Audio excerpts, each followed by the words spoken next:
मरीजों के लिए जल्लाद बना जलान।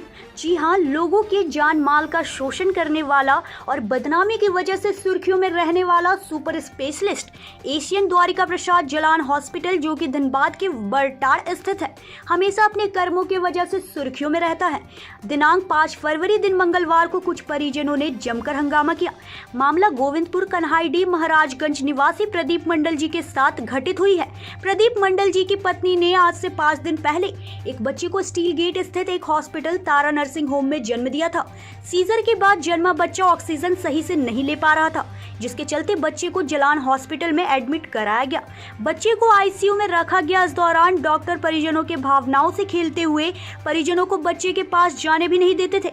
अधिक जोर देने पर उन्हें फटकारा भी जाता था। अंततः 4 फरवरी को 4 बजे बच्चे को मृत घोषित कर दिया गया। बेचारे परिजन का रो रो कर बुरा हाल था। यही नहीं, पूरा चार्ज दिए बिना बच्चे की शव को भी रोका जा रहा था। पहले ही अच्छी खासी बिल बना दी गए थे। जब न्यूज इंडिया 24 की टीम ने सिविल सर्जन चंद्रभानु प्रतापन से बात की तो बच्चे के शव को रिलीज होने के लिए उन्होंने फोन करके करवाया। सिविल सर्जन से जब ऐसे अस्पतालों पर कार्रवाई करने की बात पूछी गई तो उन्होंने यह कहते हुए ऐसे अस्पताल के नॉर्म्स कुछ राज्य सरकार से और कुछ केंद्र सरकार से तय होते हैं, इसलिए वे कुछ करने और कहने में असमर्थ है। जब अस्पताल प्रमुख डॉक्टर चंदन से बात की गई तो उन्होंने सारे आरोपों को खारिज कर दिया। आश्चर्य तो इस बात पर होती है कि जिला प्रशासन के नाक के नीचे ऐसे अस्पताल चल रहे हैं वर्षों से, परंतु प्रशासन भी मौन है। धनबाद के एशियन जलान हॉस्पिटल से प्रस्तुत है पंकज सिन्हा की रिपोर्ट। देख रहे हैं न्यूज इंडिया 24 और मैं हूं आपके साथ पंकज सिन्हा। आज हम धनबाद के सुपर स्पेशलिस्ट हॉस्पिटल द्वारिका प्रसाद जलान एशियन जलान में बैठे हुए हैं और यहाँ पर आज कल 4 बजे यानी 4 तारीख को 4 बजे एक बच्चे का नवजात शिशु का देहांत हो गया था और जिसमें डॉक्टर को और हॉस्पिटल को परिजनों ने दोषी बताया है।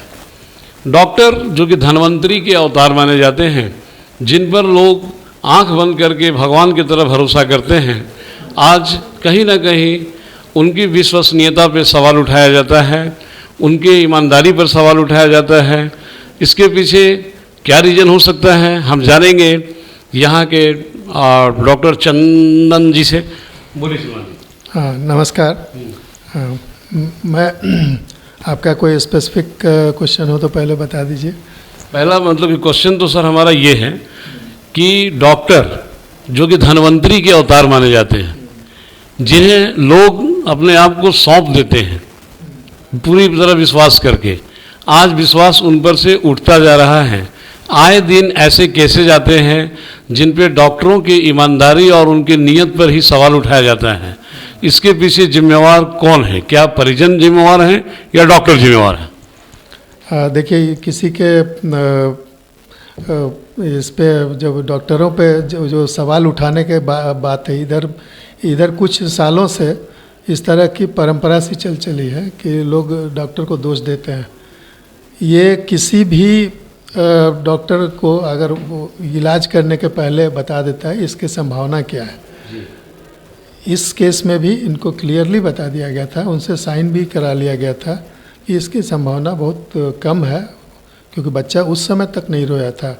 और मोटा मोटी जो ये दिख रहा है इसमें हमारे इसमें तो दूसरे जगह नर्सिंग होम है, सरायढेला में कोई नर्सिंग होम है और वहाँ पर इनका डिलीवरी हुआ है और उसके बाद लेके आए हैं। और उसके पहले भी वो डिफ़िकल्ट था, उसके पहले भी उसके डिलीवरी के दौरान पहले फोर्सेप लगाया गया, फोर्सेप से नहीं सक्सेस हुआ, फिर वो जाके सिजेरियन किया गया। तो 1-1 मिनट काउंट करता है। तो धीरे धीरे बच्चा सीरियस होता गया था। यहाँ आया तो सीरियस कंडीशन में ही था, फिर भी हम लोग की टीम ने प्रयास किया और उनको सब कुछ जो पॉसिबल हो सकता है वो हम लोगों ने किया। लेकिन अब बाकी तो गारंटी हम लोग नहीं देते कभी भी, किसी भी तरह के इलाज में कोई गारंटी संभव ही नहीं है। और दूसरी बात है कि अगर हम लोग अपने तरफ से कोताही क्यों करेंगे या बेईमानी क्यों करेंगे, इस तरह का कोई संभावना ही नहीं बनती है। समझ में नहीं आता है कि इस तरह का सवाल उठता क्यों है। तो अब कोई भी डॉक्टर ये नहीं चाहेगा कि हमारा पेशेंट ख़राब हो। एक पेशेंट अगर अच्छा होकर जाता है तो 4 आदमी से बात करता है, वो रिकमेंड करेगा कि हाँ इनके यहाँ बहुत अच्छा इलाज हुआ, और उससे हमारा उत्साह भी बढ़ता है और नेचुरली इंटर्न आप जो बोलते हैं तो बिजनेस वो भी बढ़ेगा। लेकिन यहाँ पर सर 2-3 बातें हैं। एक तो मतलब कि ये बात मतलब कि परिजनों के द्वारा बताया गया कि उसका डेथ 2 बजे हुआ, जबकि आपके डायरी के हिसाब से 4 बजे हुआ है। दूसरा जो है उनके खर्च मतलब कि जो एक्सपेंसेज हुए हैं उन पर भी वो चिल्ला रहे हैं कि भाई बहुत ज़्यादा पैसे इन्होंने ले लिए हमसे। ये दूसरा पॉइंट हो गया। तीसरा पॉइंट ये हो गया कि जब उसका हालत क्रिटिकल था और आपने क्या उनको लिखित दिया था कि हाँ भाई यहाँ पर इसकी कोई गारंटी नहीं है? ये हर रोज़ उनसे कंसेंट जो काफ़ी सीरियस है पेशेंट और इसकी संभावना कम है, उसमें फिर भी आप यहाँ इलाज कीजिए, इस तरह का हर रोज़ का कंसेंट उनका दिया हुआ है। वो लिखित में हिंदी में लिखा हुआ है, इसलिए वो भी कोई नहीं कह सकते कि ये कुछ भी लिख दिया और साइन कर दिए वाली बात नहीं है। सारे अगर वो हिंदी में साइन करते हैं तो हम लोग मानेंगे कि वो हिंदी आती है उनको। और तो चार्जेस का जहाँ तक सवाल है, ये सारा चीज़ का आइटमाइज्ड बिल दिया जाता है कि क्या क्या रिसोर्सेज हुआ उनके इलाज के दौरान यूज़ हुआ, क्या क्या उसका खर्च होता है, कैसे कैसे होता है, ये सारा चीज़ उसको दिया गया था और उसका पूरा डिटेल बिल है। अब कहीं पर वो एक पॉइंट आउट कर रहे हैं कि यहाँ पे इनका डॉक्टर इसका बिल बच्चे का डेथ हुआ है, उनके पिताजी प्रदीप मंडल जी हैं, काफ़ी दुख में हैं, कुछ बोलने में तो सक्षम नहीं है, फिर भी वो बोलेंगे क्योंकि सिर्फ सवाल इनके बच्चे का नहीं है।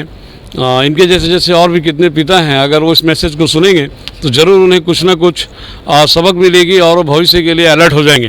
प्रदीप मंडल जी बताइए क्या हुआ था आपके साथ?